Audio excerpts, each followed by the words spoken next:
Биздин каналга жазылып, акыркы болуп жаткан жаңылыктарды билиңиздер. Кара Буура районунун Арчагул айылынын 70 жаштагы тургуну Жайлообек Ташматов өзүнүн короосундагы 2 жумурткадан араб тамгалары бар жазууну көрүп сактап отурат. Ал бул тууралуу аймактык кабарчыга кабарлады. Биз жогорку окуу жайда окуп жүргөндө 3 жыл араб тамгасын үйрөнүп, кошумча сабак катары окуп кат жазышчубуз. 28 декабрь күнү короодо тооктордун жумурткасын күндөгүдөй эле чогултуп жүрүп, колума жумуртканын башкача быдыры урунду. Мындай карасам араб тамгалары түшкөндөй болду. Көзүмө ишенбей жарык жерге алып барып окусам, арабча Аллах деген жазуу турат. Ошол күндөн бери алтындай кылып 2 жумуртканы сактап отурам, деди ал. Кыргызстандын жаңы шайланган президенти Садыр Жапаров элдин ишеними боюнча жүргүзүлгөн сурам жылоонун жыйынтыгында биринчи болду. Бул тууралуу эл аралык республикалык институт жүргүзгөн сурам жылоодо белгилүү болгон. Сурам жылоодо сиз кайсы коомдук ишкерге же саясатчыга көбүрөөк ишенесиз деген суроо берилген. Анын жыйынтыгы боюнча Садыр Жапаров эң көп ишенимге татыган. Иликтөөгө катышкандардын 51%, ага ишеним артаарын билдирген. 2020 жылдын август айында ушундай эле сурам жылоодо Жапаров 8% ишенимге ээ болгону аталган отчетто айтылат. Садыр Жапаровдон кийинки орунда УКМКнын төрагасы Камчыбек Ташиев турган. Ал 11% ишенимге татса, 3-чү орунду Адахан Мадумаров 7%дык чек менен ээлеген. Андан кийинки орундарда Өмүрбек Бабанов, Артем Новиковдор турат. Эрчи Анжелика Кайратова 3 кызы 3 башка ооруканада жатканын айтып, кыздарынын жана өзүнүн өмүрүн сактап калган дарыгерлерге ыраазычылыгын билдирди. Бул тууралуу анын соц тармактагы баракчасына жазылган маалыматка шилтеме берип, Барометр билдирет. Кырсыктап калдык. 3 кызым 3 башка ооруканада. Айленем экөөбүз кол кармашып алып, бири-бирибизге жардам берип жатабыз. Айымамдын колу, буту, бели сыздап жатат. Жаным, мен үчүн баарыңар кичинекейсиңер. Жаныңарга бара албай минтип жатам. Эйлимамды кырсыктан кийин биринчи көргөндө жүрөгүм түшкөн. Бир бети көк ала, башы шишиген, белим чачырап жатса да кыйкыра албадым. Кыздарымды коркутуп албайын дедим. Аябай чыдамкай, кыздарым өсүп келе жатыптыр. Аман болгулачы, анан айындарым. Кыздарым менен видео чалуу аркылуу бир аз гана сүйлөшкөнгө уруксат берип жатат. Түнү менен кыйналып жатабыз. Бул күндөр батыраак эле өтүп кетсе экен. Ал эми айленимдин бутун түптүн ооруканасынан рентгенге тартып чыгарып беришти. Жаздыкта катуу кучактап ыйлаганымдан эч жерим ооруганын да билбей калдым. Тизеден өйдө балта менен чорт кескендей көрүнүш кызымдын буттары экенине ишенгим келген жок, деп жазды Ырчы. Эске сала кетсек, Эрчи Анжелика Кайратова 23 январда кыздары менен Бишкектен Караколго бара жатканда кырсыкка кабылганы айтылган. Ырчы жана анын кичүү кызы оор жаракат алып ооруканага жеткирилген. Анжеликага жана кызы Айленге Бишкекте операция жасалган. Мурунку президент Курманбек Бакиевдин бир тууганы Жаныш Бакиевдин жубайы Орозгүл Токторбаева Кыргыз өлкөсүнө келди. Бул тууралуу Ырчы Айчүрөк Султанова Facebook баракчасына жазды. Ал Токторбаева менен бирге түшкөн сүрөт менен бөлүшүп, төмөнкүдөй билдирүү калтырган. Биздин достор тобундагы ажарлуу, мээримдүү досубуз Орозгүл Токторбаева келип, кубанычыбызда чек жок. Ал жаңы долбоору менен келди. Ага ийгилик каалайбыз, деген Ырчы. Аз убакыттан кийин ал билдирүүсүн өчүрүп салды. Эске салсак, Орозгүл Токторбаева дагы Ырчы. Акыркы жылдары ал Жаныш Бакиев менен Минск шаарында жашап келген. Алардын ортосунда 2 бала бар. Кыргыз өлкөсүндө Жаныш Бакиев кылмыш жаза кодексинин бир катар оор жана өзгөчө оор беренелери боюнча күнөөлүү деп табылган. Ал сыртынан өмүр бою эркинен ажыратылган. 2010-жылы 7 апрелдеги окуялардан кийин Бакиевдер өлкөдөн чыгып кетишкен. Курманбек Бакиев Минск шаарынан саясий башпаанник алган. Бакиевдердин үй бүлөсү Беларустун президенти Александр Лукашенко менен достук катышты.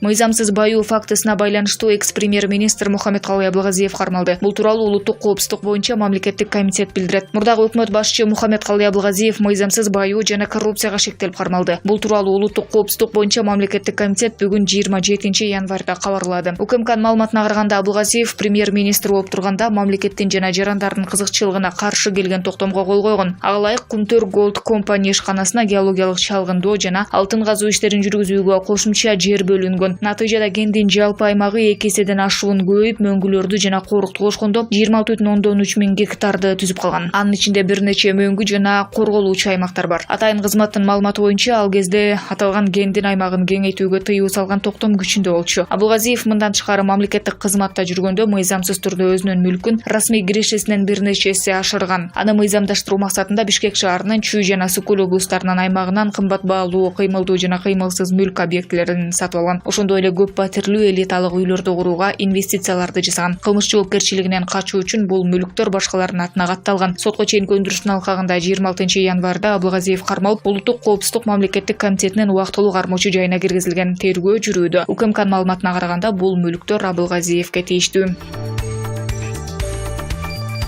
Эртең 28 январда Токтогул Сатылганов атындагы Кыргыз улуттук филармониясында Кыргызстандын жаңы шайланган президенти Садыр Жапаровдун ант берип, расмий түрдө кызматка киришүү иш-чарасы өтөт. Бул тууралуу президенттин маалымат кызматы билдирди. Аземге катардагы жарандардан, коомдук ишмерлерден, чыгармачыл жана интеллигенциянын өкүлдөрүнөн, жергиликтүү жана чет элдик маалымат каражаттарынын жетекчилеринен турган 1000ден ашуун мейман чакырылган. Иш-чара бардык санитардык эпидемиологиялык талаптарга ылайык уюштурулууда. Чакырылгандардын баары коронавирус инфекциясына ПЧР анализ тапшырышкан деп айтышты маалымат кызматынан. Инаугурация өлкөнүн коомдук телерадио берүү корпорациясы жана республикалык телеканалдар аркылуу түз эфирде көрсөтүлөт. Мындан сырткары Бишкек шаарынын Бормордук Алатоо аянтында шаардыктар үчүн иш-чара түз эфирде көрсөтүлөт. Азем саат 10:45 түз эфирде көрсөтүлүп баштайт. Садыр Жапаров 10 январда өткөн президенттик шайлоодо көпчүлүк шайлоочулардын колдоосуна ээ болуп алдыга чыккан. Борбордук шайлоо комиссиясы 20 январда шайлоонун жыйынтыгын чыгарып, Жапаров 79,2% добуш менен жеңип чыкканын жарыялады.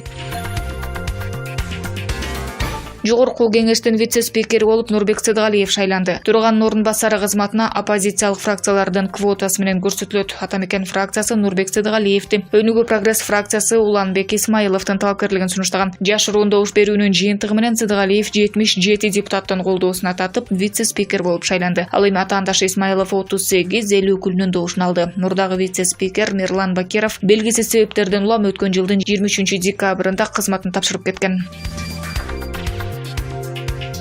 Германия Кыргызстанга 14,9 миллион евро өлчөмүндөгү карызын кечүүгө даяр. Болгону Кыргызстан ал каражатты ипотекалык кредитке жумшашы керек. Бул тууралуу журналисттерге Финансы министрлигинин мамлекеттик карыздар башкармалыгынын жетекчиси Руслан Татиков билдирди. Анын айтымында өткөн жылы министрлик тышкы карызды жооп салуу өтүнүчү менен бир нече мамлекетке кайрылган. Бир гана Германия буга макул болду. Жалгыз Германия карызды жоюу боюнча макулдугун берди. Документке кол коюла элек, бирок сүйлөшүүлөр болду, деди Татиков. Ал кошумчалагандай, бул каражат эки мамлекеттик ипотекалык компанияга жумшалат деп күтүлүп жатат.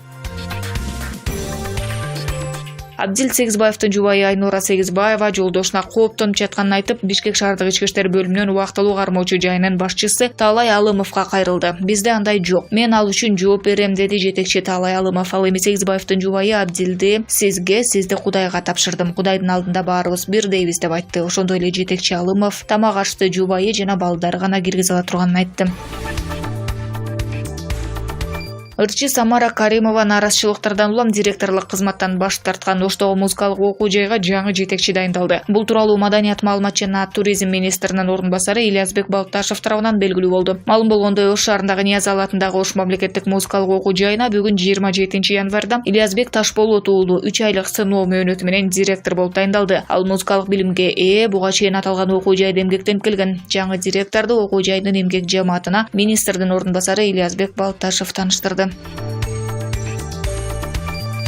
Кытай Кыргызстан менен достук мамилелерин мурдагыдай эле багытта карманат жана ал мамилелерди сактайт. Бул тууралуу Кытай Республикасынын Кыргыз Республикасындагы элчилигинен маалымдады. Кыргыз Республикасынын дос коңшусу жана ар тараптуу стратегиялык өнөктөшү катары Кытай өлкөдөгү улуттук чындыкка ылайык Кыргыз тарап тандап алган өнүгүү жолун ар дайым урматтайт. Кыргыз тарап мыйзам чегинде маанилүү саясий процесстерди ийгиликтүү аяктап, өлкөдөгү туруктуулукту сактап, мамлекеттин өнүгүүсүн жүзөгө ашырат деп терең ишенет, деди КР Тышкы иштер министрлигинин расмий өкүлү Чаулит. Ошондой эле Кытай тарап ар тараптуу стратегиялык өнөктөштүктөгү Кытай-Кыргыз мамилелерин илгерилетүү максатында Кыргыз тарап менен эки тараптуу өз ара пайдалуу кызматташтыкты ар дайым тереңдетип, Кыргызстан менен достук мамилелердин курсун кармай берери баса белгиленди.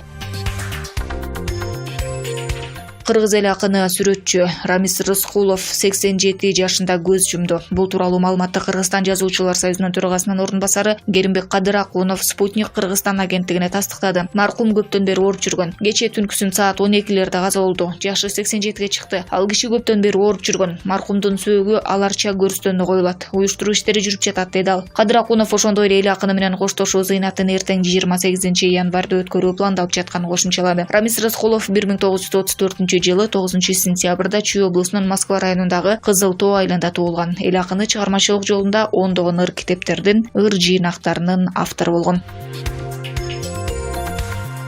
Кыргызстандагы Крим төбөлдөрүнүн тизмеси уюшкан кылмыштуулукка каршы күрөш күчүндө. Бул тууралуу ИИМдин маалымат кызматы билдирди. Криминалдык милиция кызматы тарабынан криминалдык чөйрөнүн өкүлдөрүнүн мыйзамсыз кыймыл аракеттерин ооздуктоо, жарандарга жана ишкерлерге карата алар тарабынан жасалып жаткан опуза талоончулук менен каракчылыкка, ошондой эле уюшкан кылмыштуу топтордун кирешелерин легалдаштырууга бөгөт коюу, тиешелүү мамлекеттик органдар менен биргеликте уюшкан кылмыштуу топтордун каржы булактарын аныктоо жана көзөмөлдөө, мурда жасаган кылмыштардын бетин ачуу максатында бир нече уюштуруу иш-чаралары аткарылды. 2020-жылдын 12 айы ичинде ички иштер органдарынын кызматкерлери тарабынан 172 уюшкан кылмыштуу топтордун субъектилери ар кандай кылмыш фактылар боюнча кармалган жана кылмыш жолуна тартылууда. Кармалган уюшкан кылмыштуу топтун мүчөлөрү тарабынан жасалган кылмыштар: киши өлтүрүү 3, денеге оор залал келтирүү 6, адам оордоо 2, опузалап талап кылуу 15, каракчылык 7, тоноо 2, алдамчылык 28, бейбаштык 25, уурулук 14, мыйзамсыз курал сактоо 10, баңгизаттарга байланыштуу 3 жана башка 17 кылмышты жасашкан. ИИМдин маалыматтык технологиялар башкы башкармаларынын маалыматына ылайык республика боюнча атайын автоматташтырылган маалымат базасында Көлбаев, Батукаев, Бокушев түптөгөн 3 уюшкан кылмыштуу топтун жана ар кандай кылмыштуу топтордун мүчөлөрүнүн жалпы саны 1076 субъекти ыкчам каттоого алынган. Ушул эле убакыттын ичинде мыйзамсыз жүгүртүүдөн ондогон курал жарактар алынган. Уюшкан кылмыштуу топтун мүчөлөрүнүн кылмыштуу жол менен табылган кирешелерин легалдаштырууга бөгөт коюу багытында КЖКнын 215-беренеси менен 6 сотко чейин көндүрүш иши тергелүүдө. ИИМдин криминалдык милиция кызматынын кылмыштуу кирешелерди легалдаштырууга каршы күрөшүү бөлүмү тарабынан 2020-жылдын 12 айында жалпысынан 55 кылмыш иши кылмыштарды жана жоруктарды каттоонун бирдиктүү реестрине катталып, азыр тергөө жүрүүдө. Ошондой эле ИИМдин уюшкан кылмыштуулукка каршы күрөшүү башкармалынын жана анын бөлүмдөрүнүн кызматкерлери тарабынан 403 жалпы мүнөздөгү кылмыштардын бети ачылган. Алардын арасында 22 адам соттон жана тергөө амалдарынан качып жүргөндөр кармалган. Ачылган кылмыштардын катарына киши өлтүрүү, каракчылык, адам оордоо, тоноо, зордуктоо, опуза талап, алдамчылык, уурлук, баңгилик каражаттарды мыйзамсыз сактоо, ок атуучу куралды жана жардыруучу заттарды мыйзамсыз сактоо, кызматтык абал менен кыянаттык менен пайдалануу, документтердин жасалмаларын пайдалануу, мыйзамсыз кирешелерди легалдаштыруу кылмыштар болуп эсептелет.